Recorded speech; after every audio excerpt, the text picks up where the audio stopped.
Welcome to I'm Just a Guy. I'm not a politician. I'm not a journalist. I'm not some expert on a panel.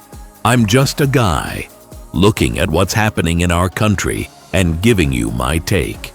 Today, I want to talk about Portland, Antifa, and what it means when protesters cross the line into violence against federal agents.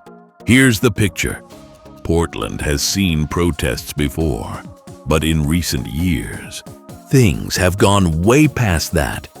Groups have shown up at night, masked up, throwing bricks, shining lasers to blind officers, setting fires, and targeting federal courthouses and ICE facilities.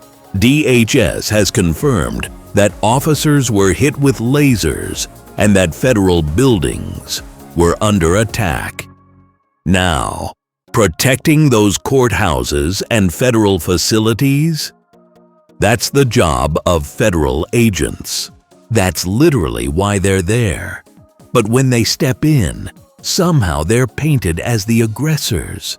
The media spins it like they're stormtroopers cracking down on peaceful crowds. Let's be honest, peaceful protest is one thing. That's a right guaranteed by the Constitution. But when you're hurling explosives, smashing windows, and trying to burn down buildings that belong to all of us, you've left protest behind. That's violence. That's destruction.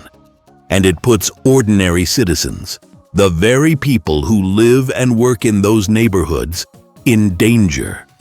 And here's the bigger issue. If we start treating law enforcement like the enemy for doing their jobs, where does that leave the rest of us? What happens when the mob decides they don't like your business, your neighborhood, or your beliefs? If the standard is that violence is okay as long as you're angry enough, then nobody is safe. We can argue policies. We can argue politics. But the foundation of this country has always been law and order. Without it, the freedoms we all claim to want don't mean a whole lot. So when I look at Portland, I don't just see protests. I see what happens when we excuse chaos in the name of politics. I see what happens when we forget that freedom comes with responsibility. But what do I know? I'm just a guy.